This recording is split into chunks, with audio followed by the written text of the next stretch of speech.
Officer নিরাপদ নন। যারা একজন শিক্ষকের গায়ে হাত তুলতে পারে তারা মানুষ নন। আমরা অবিলম্বে এই সন্ত্রাসীদের গ্রেপ্তার চাই।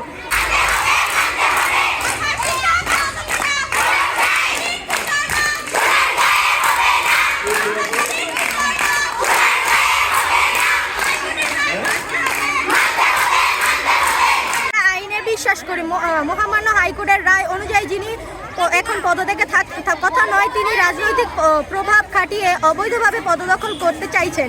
আদালতের রায় অমান্য করা মানে দেশকে অমান্য করা। আমরা চাই আইনের জয় হোক।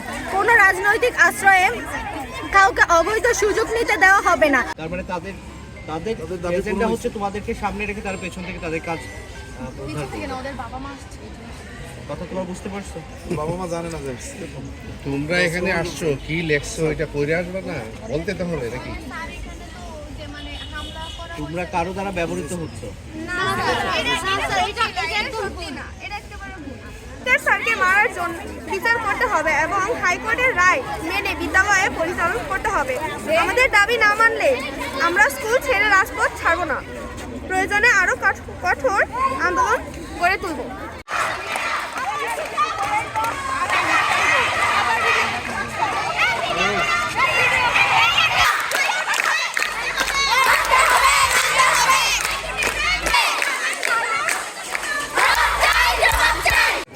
জানাতে হবে না তোমাদের অভিভাবককে, তোমাদের টিচার, তোমাদের কোনো সমস্যা যদি হয়, তোমরা যদি কোনো প্রবলেম যদি ফেস করো তবে তুমি তাদেরকে জানাবে, স্যারদের জানাবে। তোমাদের স্কুলের আবার একটা কমিটি আছে, তোমাদের সার্বিক তোমার বিষয়গুলো যে কমিটি তোমার নিশ্চিত করবে। আছে না একটা কমিটি আছে না? কমিটির সভাপতি কে?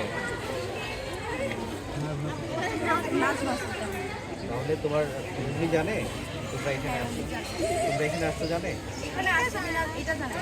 তাহলে তোমার এটা ওই উপজেলায় এটা কোনো ডকুমেন্ট আছে তোমাদের কাছে?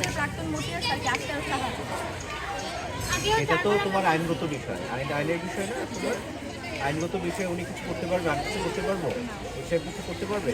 হাইকোর্ট, সুপ্রিম কোর্ট, এগুলো তোমরা তো বোঝো, তাই না?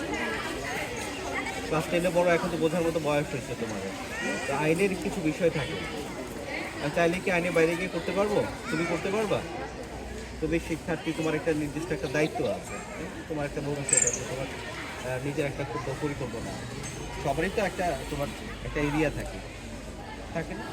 ক্লিয়ার? আপনি বাচ্চাদেরকে নিয়ে যান, স্কুলে নিয়ে যান।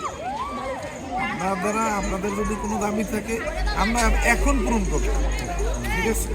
বাচ্চাদের লেখাপড়ার পরিবেশটা নষ্ট, সামনে পরীক্ষা, বাচ্চাদের পরিবেশটা সঠিক। আপনাদের দাবি দেওয়া থাকলে বলবেন, লিখিত দেন, আমরা ব্যবস্থা করব। পুলিশ লাগবে পুলিশ দেবো, প্রোটেকশন লাগে, যা লাগবে আইনসঙ্গতভাবে আমরা সবসময় আমাদের পাশে আছি।